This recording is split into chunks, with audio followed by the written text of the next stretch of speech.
Hi friends, ಎಲ್ರಿಗೂ ನಮಸ್ಕಾರ.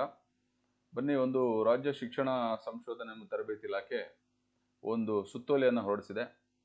ಏನಪ್ಪ ಅಂತ ಹೇಳಿದ್ರೆ, ಬ್ಯಾಗ್ಲೆಸ್ ಡೇ ಸಂಭ್ರಮ ಶನಿವಾರ ಉಪಕ್ರಮವನ್ನು 26-27ನೇ ಸಾಲಿನಲ್ಲಿ ಶಾಲೆಗಳಲ್ಲಿ ಅನುಷ್ಠಾನ ಮಾಡೋದ್ರ ಬಗ್ಗೆ 9/6/26ಕ್ಕೆ ಒಂದು ಸುತ್ತೋಲೆ ಬಂದಿದೆ DSRTಯಿಂದ. ಏನು ಕೊಟ್ಟಿದ್ದಾರೆ ನೋಡೋಣ.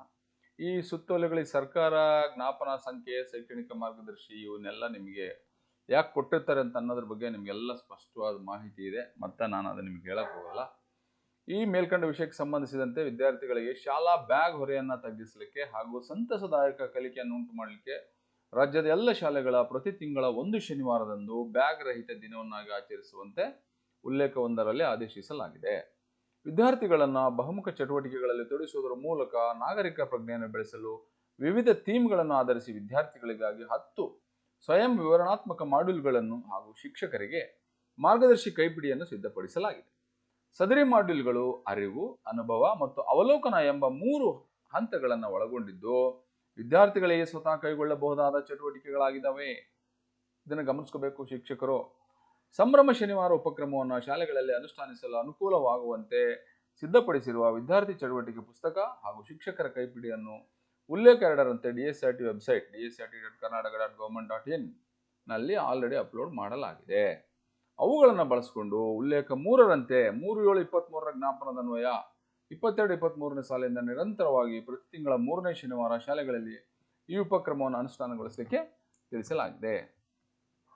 ಮುಂದುವರೆದು ರಾಜ್ಯದ ಉರ್ದು ಶಾಲೆಗಳಲ್ಲಿ ಶನಿವಾರ ಪೂರ್ಣ ದಿನವಾಗಿದ್ದು ಶುಕ್ರವಾರ ಅರ್ಧ ದಿನ ಶಾಲೆ ನಡೆಯುವುದರಿಂದ ಪ್ರತಿ ತಿಂಗಳ 3ನೇ ಶುಕ್ರವಾರ ಬ್ಯಾಗ್ ರಹಿತ ದಿನವನ್ನಾಗಿ ಅಥವಾ ಸಂಭ್ರಮ ಶನಿವಾರ ಆಚರಿಸಲು ಉಲ್ಲೇಖ 3ರ 23ರ ಜ್ಞಾಪನದನ್ವಯ ಕ್ರಮವಹಿಸಲು ತಿಳಿಸಲಾಗಿದೆ.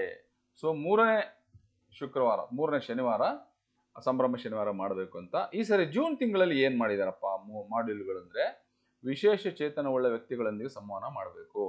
ಜುಲೈನಲ್ಲಿ ಮಾದಕ ವಸ್ತುಗಳ ದುರುಪಯೋಗ ತಡೆಗಟ್ಟುವಿಕೆ, ಆಗಸ್ಟ್ನಲ್ಲಿ ಮಾಧ್ಯಮ ಮತ್ತು ಅಂತರ್ಜಾಲ, ಸೆಪ್ಟೆಂಬರ್ನಲ್ಲಿ ಪೌಷ್ಟಿಕ ಸ್ವಾಸ್ಥ್ಯ, ಅಕ್ಟೋಬರ್ನಲ್ಲಿ ಸಾರ್ವಜನಿಕ ನೈರ್ಮಲ್ಯ ಘನತ್ಯಾಜ್ಯ ನಿರ್ವಹಣೆ ಆರೋಗ್ಯ ಜೀವನ ಶೈಲಿ, ಡಿಸೆಂಬರ್ನಲ್ಲಿ ಸಾರ್ವಜನಿಕ ಸೌಕರ್ಯ ಮತ್ತು ನನ್ನ ಜವಾಬ್ದಾರಿ, ಜನವರಿಯಲ್ಲಿ ರಸ್ತೆ ಸುರಕ್ಷತೆ, ಫೆಬ್ರವರಿಯಲ್ಲಿ ಹಿಂಸೆ ಅಪರಾಧ ಅಪಘಾತಗಳ ಸಂದರ್ಭಗಳಲ್ಲಿ ರಕ್ಷಣೆ ಭದ್ರತೆ ಲಿಂಗ ಸಮಾನತೆ ಪ್ರೋತ್ಸಾಹ, ಮಾರ್ಚ್ 27ಕ್ಕೆ.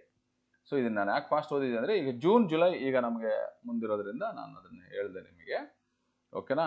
ಉಲ್ಲೇಖ 4ರಂತೆ NCERT ವತಿಯಿಂದ ನೀಡಿರುವ ಮಾರ್ಗಸೂಚಿಯಲ್ಲಿನ ಚಟುವಟಿಕೆಗಳನ್ನು ಕನ್ನಡಕ್ಕೆ ಭಾಷಾಂತರಿಸಿ ವೆಬ್ಸೈಟ್ನಲ್ಲಿ ಅಳವಡಿಸಲಾಗಿದೆ.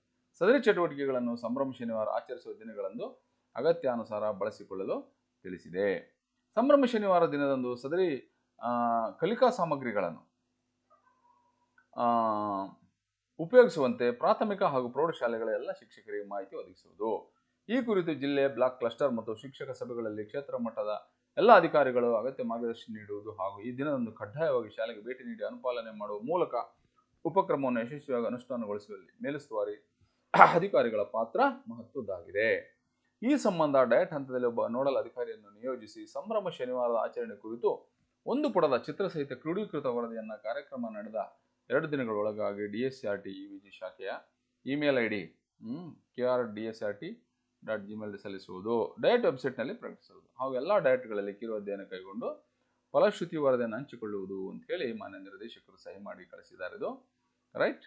ಸೊ ಮೋಸ್ಟ್ ಇಂಪಾರ್ಟೆಂಟ್ ಸರ್ಕ್ಯುಲರ್ ಇದೆ, ಸಂಭ್ರಮ ಶನಿವಾರವನ್ನು ಯಾವ ರೀತಿ ಆಚರಿಸ್ಬೇಕಂತ ಅನ್ನೋದ್ರ ಬಗ್ಗೆ. ಸೊ ಈ ಒಂದು ಸುತ್ತೋಲೆಯನ್ನು ಬಳಸ್ಕೊಂಡು ಎಲ್ಲ ಶಿಕ್ಷಕರು ಈ ಒಂದು ಕಾರ್ಯಕ್ರಮವನ್ನು ಅನುಷ್ಠಾನ ಮಾಡಬೇಕು ಅಂತ ಹೇಳಿ ನಾನು ಈ ಮೂಲಕ ಎಲ್ಲರಲ್ಲಿ ವಿನಂತಿಯನ್ನು ಮಾಡ್ತೇನೆ.